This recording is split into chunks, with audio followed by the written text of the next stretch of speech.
My stepbrother framed me and got me kicked onto the streets at 16, then married my high school girlfriend and bragged about it 30 years later. So I showed up unannounced and made his entire life crumble in front of his family. I was 13 when my mom moved us into Robert's house. He was her new husband and had 2 kids of his own. Mark was my age and Emily was 8. The day we moved, I was carrying my last box up the stairs when I looked up to see Mark staring at me like I was already a problem. That look stayed. It was like he had decided before I even said hello that I didn't belong. I walked into my room and saw it was half the size of his. My box of baseball cards, the one thing I cared about that used to be my dad's, had been crushed by Mark when he stepped on my box. No one said anything about it, and I was too scared to. Dinner that night was weird. Robert introduced everyone like it was some big family gathering. When my mom said I was good at drawing, Mark stood up and started pulling out soccer trophies from the living room shelf, one after another, until the table was covered. He didn't say anything, just looked at me and smiled like he'd won something. The next few years were more of the same. Mark would mess with my homework, say I didn't do my chores when I did, take credit for stuff I did around the house, tell people at school I smelled or that I cried myself to sleep. He was good at making people believe things. Everyone liked him. He was funny, loud, always had a joke ready. I was quiet, kept to myself, helped Emily with her homework when no one else would. She was the only one in that house who liked having me around. Things got worse when I started dating this girl Lisa at school. She was new and sweet and laughed at my dumb jokes. She liked how quiet I was. That drove Mark crazy. He tried asking her out before me and she turned him down. He never got over it. One afternoon,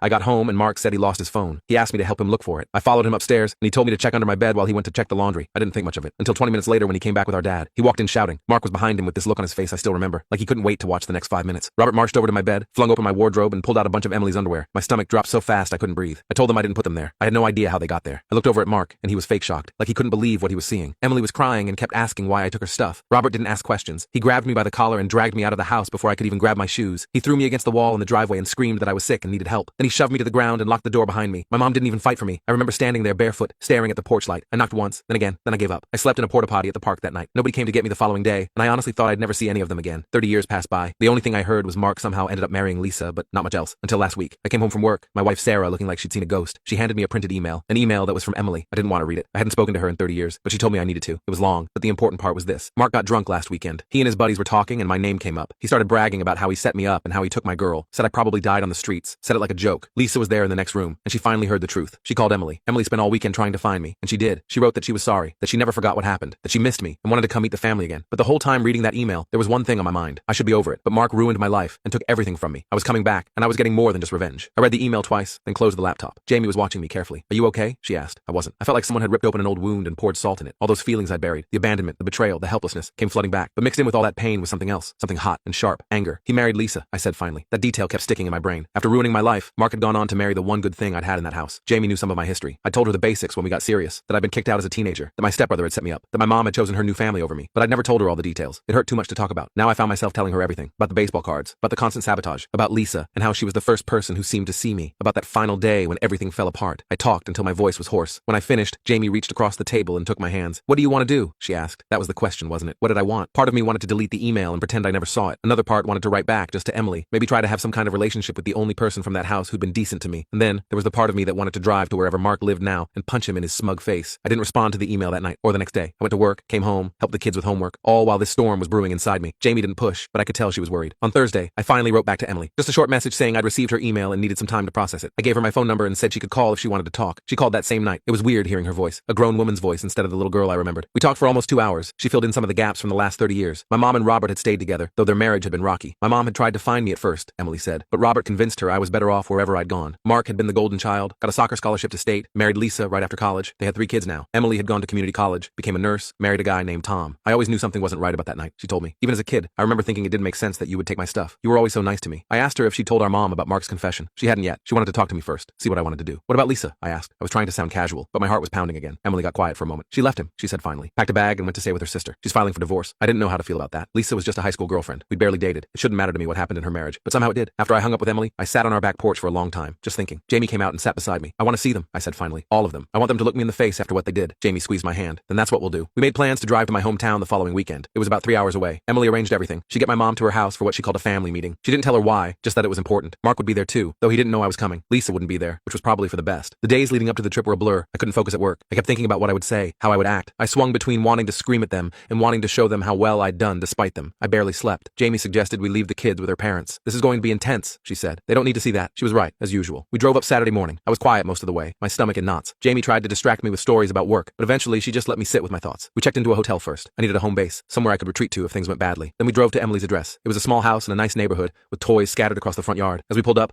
I saw several cars already parked in the driveway. They're all here, I said, my voice sounding strange even to my own ears. Jamie reached over and squeezed my hand. You don't have to do this if you don't want to, but I did have to do it. I've been running from this for 30 years. It was time to face it. We walked up to the front door. I hesitated, then rang the bell. A few seconds later, the the door opened. Emily stood there, older but with the same eyes I remembered. She stared at me for a moment, then threw her arms around me. "You came," she whispered. "You actually came." I hugged her back awkwardly. Over her shoulder I could see into the living room. My mom was sitting on the couch, her hair gray now, looking confused. Robert was next to her, older but still with that same stern expression. And there was Mark, standing by the fireplace with a beer in his hand, frowning. Emily pulled back and wiped her eyes. "Come in," she said. "Everyone's here." I introduced Jamie, then followed Emily into the living room. Nobody spoke. My mom's hand went to her mouth when she saw me. Robert's eyes widened. Mark's face drained of color. "Look who I found," Emily said, her voice shaking slightly. My mom stood up slowly. "Michael?" she said, like she couldn't believe it. "Is that really you?" I nodded, but didn't move toward her. I couldn't. 30 years of hurt stood between us like a wall. "What is this?" Robert demanded, looking at Emily. "What's going on?" Emily took a deep breath. "We need to talk about what happened when Michael left," she said. "About the truth." Mark set his beer down hard on the mantel. "What the hell, Emily? You said this was a family meeting, not some ambush." "It is a family meeting," she replied. "And Michael is family. He always was." My mom was still staring at me like I was a ghost. "Where have you been?" she asked. "All these years. You thought what?" I said, finding my voice at last. "That I was dead? In jail? What exactly did you think happened to your 15-year-old son after you let your husband throw him out with no shoes, no money, and nowhere to go?" The room went silent. Jamie moved closer to me, her hand on my back. "That's not what happened," Robert started to say, but I cut him off. "Don't," I said. "Don't you dare try to rewrite history. You dragged me out of that house and left me on the street because you believed I was some kind of pervert. You never even asked for my side of the story." My mom was crying now. "We looked for you," she said weakly. "For months, we looked." "Bullshit," I replied. "I came back the next day. I stood across the street from the house for hours. Nobody came looking for me." Mark hadn't said a word. He was staring at the floor, his jaw clenched. "Tell them, Mark," Emily said. "Tell them what you told your friends at the barbecue." He looked up, his eyes darting between Emily and me. "I don't know what you're talking about." "Yes, you do," Emily insisted. "Lisa heard everything. She told me what you said." At the mention of Lisa's name,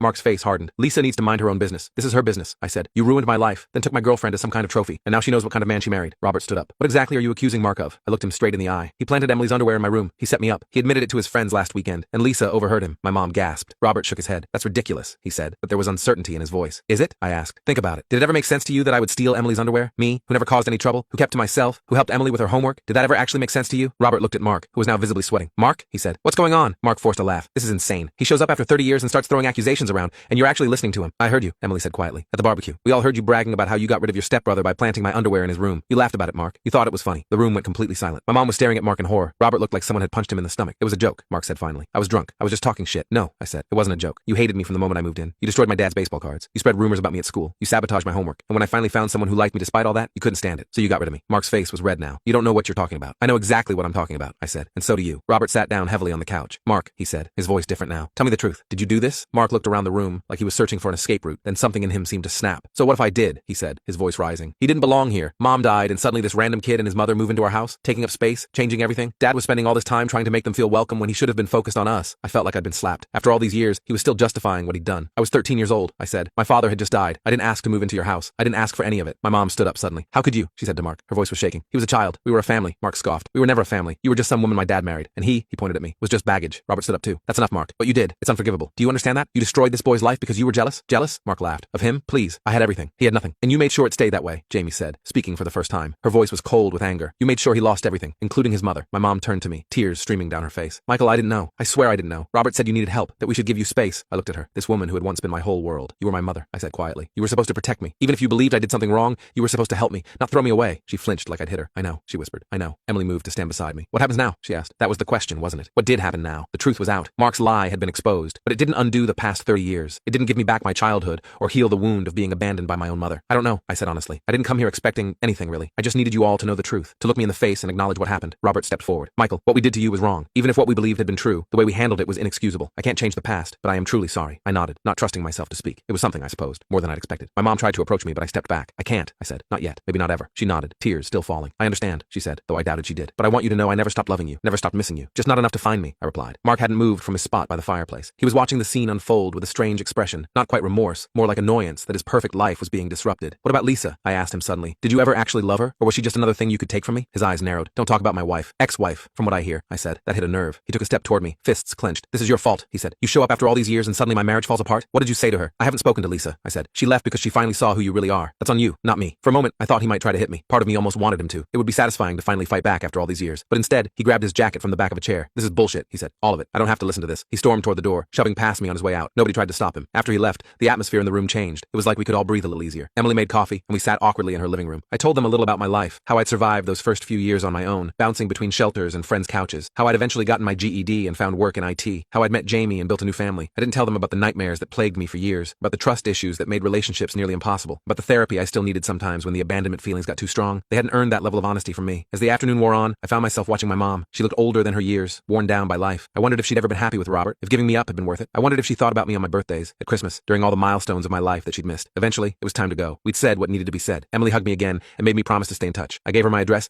and told her she could visit sometime, meet her niece and nephew. She liked that idea. My mom tried to hug me too, but I couldn't. I shook her hand instead, which felt strange and formal but was all I could manage. Robert nodded at me from across the room, keeping his distance. As Jamie and I walked back to our car, I felt, not better exactly, but different. Lighter somehow, like I'd set down a heavy load I'd been carrying for decades. Are you okay? Jamie asked as we drove away. I thought about it for a moment. No, I said honestly, but I think I might be, eventually. We were almost back to the highway when my phone rang. Unknown number. I almost didn't answer it, but something told me I should. Hello? I said. There was a pause, then a woman's voice. Michael? It's Lisa. Emily gave me your number. I hope that's okay. I nearly dropped the phone. Jamie glanced over at me, eyebrows raised. Yeah, I managed to say. That's okay. I heard you were in town, Lisa said. I was wondering if maybe we could talk. There's a coffee shop on Main Street. I could meet you there in 20 minutes. I looked at Jamie. She was watching me carefully, trying to figure out who I was talking to. I covered the phone. It's Lisa, I whispered. Mark's wife, ex-wife, whatever. She wants to meet for coffee. Jamie studied my face for a moment, then nodded. If you want to, we can go. I uncovered the phone. Okay, I told Lisa. 20 minutes. As we turned the car around, I wondered what Lisa wanted to say to me after all these years. I wondered what I wanted to say to her. The girl I'd known was long gone, replaced by a woman who'd spent decades married to the person who destroyed my life. But maybe that was the point. We'd both been shaped by Mark in ways neither of us had chosen. Maybe talking to her would help me understand some part of the past 30 years that still didn't make sense to me. Or maybe it would just reopen wounds that had barely started to heal. Either way, I was about to find out. The coffee shop was one of those chain places with too many drink options and not enough seats. I spotted Lisa immediately, sitting at a small table in the corner. She looked different than I remembered. Her dark hair had some gray in it now, and she was wearing glasses, but she still had those green eyes. Jamie squeezed my hand. Do you want me to come with you? I thought about it for a second. No, I think I need to do this alone. Maybe you could grab a coffee at that place across the street. I won't be long. She nodded and gave me a quick kiss. Text me if you need me. I walked over to Lisa's table, feeling weirdly nervous. She looked up and her eyes widened a little. Michael, she said, standing up. You look good. Thanks, I said. You too. We stood there awkwardly for a moment before sitting down. She already had a coffee in front of her. I didn't bother getting one. My stomach was too knotted up. So, I said, not knowing where to start. So, she echoed. This is weird, right? I nodded. Definitely weird. She wrapped her hands around her cup. I'm sorry about what Mark did to you, both back then and everything after. You didn't know, I said. No, but I should have figured it out. She took a sip of her coffee. Mark always had this story about his troubled stepbrother who got sent away. He'd tell it at parties sometimes, make it sound like this sad family drama. I believed him for years. I tried to keep my face neutral, but it hurt hearing that my life had been reduced to a cocktail party anecdote. When did you guys get together? I asked, not sure I wanted to know the answer. Senior year, she said, after you were gone. He was persistent. She looked down at her coffee. I was young and stupid. I thought his confidence was attractive. I didn't realize it was actually just entitlement. I nodded, not trusting myself to speak. I heard what happened at Emily's, she continued. Mark called me after, screaming about how I'd ruined everything, as if I was the one who'd done something wrong. Why did you stay with him so long? I asked. The question came out harsher than I intended. She didn't seem offended, though. That's the million-dollar question, isn't it? She sighed. At first it was good, or I convinced myself it was. Then we had kids, and it just seemed easier to make it work than to leave. Mark was always charming in public, always the perfect husband and father when others were watching. It was only at home that he showed his other side. What other side? I asked. She hesitated. The controlling side, the mean side, the side that made me feel like I was never quite good enough. She shook her head. I'm not trying to make excuses. I should have left years ago. I didn't know what to say to that. Part of me felt bad for her, but another part was thinking about how different my life might have been if she'd seen through Mark back in high school. Anyway, she said, that's not why I wanted to talk to you. I wanted to apologize and to give you this. She reached into her purse and pulled out a small box. It looked old and beat up, held together with yellowing tape. She slid it across the table to me. What's this? I asked. Open it, she said. I lifted the lid carefully. Inside were baseball cards, old ones, from the 80s, my dad's collection. My throat closed up. I couldn't speak. I picked up one of the cards. Nolan Ryan, my dad's favorite player. The corner was bent, but it was definitely from his collection. How did you? I finally managed. Mark kept them, she said. All these years. He had them in a box in our attic. I found them when I was packing my things. There was a label on the box with your name. I ran my finger over the cards, memories flooding back. My dad showing me his collection, teaching me about the players, promising the cards would be mine someday. He kept them as some kind of trophy, Lisa continued. I think he liked having something that belonged to you. That sounded exactly like Mark, taking something precious from me, not because he wanted it, but because he knew I did. Thank you, I said, my voice rough. This means a lot. She nodded. I should have known something was off when he wouldn't let me throw away that box. Mark never keeps anything that isn't useful to him. I carefully closed the lid on the cards. What happens now with you and Mark?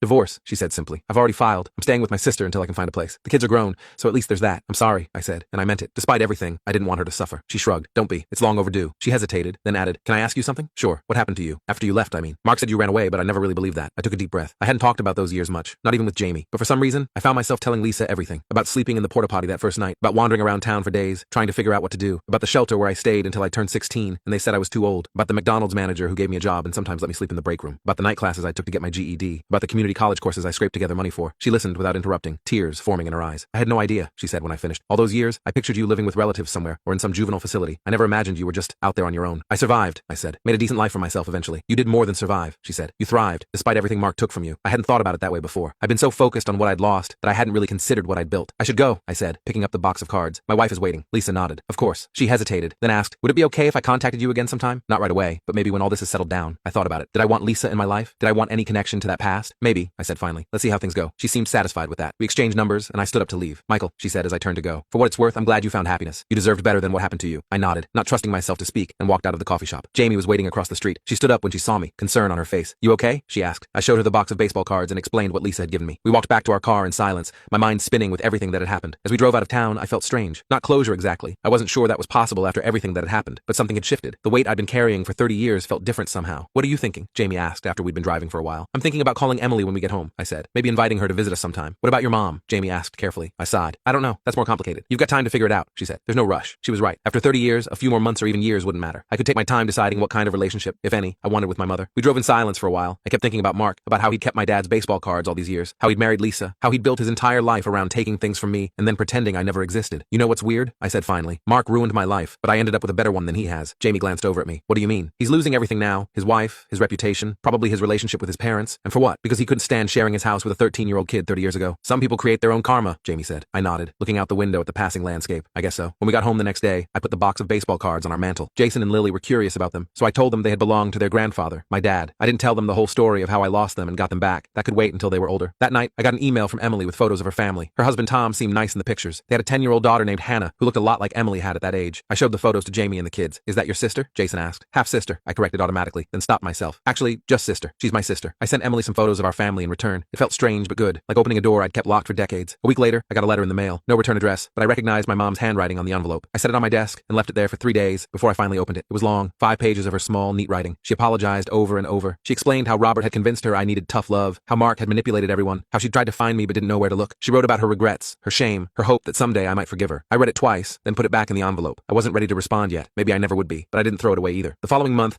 Emily and her family came to visit us. It was awkward at first. 30 years is a long time, but the kids broke the ice. Jason and Hannah hit it off immediately, comparing video games and YouTube channels. By the end of the weekend, it felt almost normal, like we were just a regular family catching up after too much time apart. Before they left, Emily asked if I'd heard from our mom. She sent me a letter, I admitted. Are you going to write back? She asked. I'm thinking about it, I said, and I was. Not right away, but maybe someday. As for Mark, I heard through Emily that he'd moved out of state after the divorce was finalized. Lisa got the house and most of their assets. Apparently, he'd been telling people I'd shown up demanding money, threatening to make up lies about him if he didn't pay. Nobody believed him this time. Sometimes I wonder if he ever thinks about what he did, if he ever feels guilty. Probably not. People like Mark don't change. They just find new people to manipulate, new ways to make themselves feel important. But that's not my problem anymore. I have my family, my job, my life. I have my dad's baseball cards back. I have a sister again. And I have the knowledge that in the end, the truth came out. That night, after Emily left, I sat on our back porch looking at the stars. Jamie came out and sat beside me, not saying anything, just being there. I reached over and took her hand. Thank you, I said. For what? For being my family when I didn't have one. She squeezed my hand. You've always had a family, Michael. You just had to build it yourself. I nodded, looking up at the night sky. She was right. Family isn't just who you're born to or who raises you. Sometimes it's who you choose and who chooses you back. I still don't know if I'll ever fully reconcile with my mom. I don't know if Emily and I will stay close or drift apart again. I don't know if Lisa will call me someday or if that chapter is closed for good. But for the first time in 30 years, I feel like I have options. Like the past doesn't have to define my future anymore. And that's something Mark can never take away from me.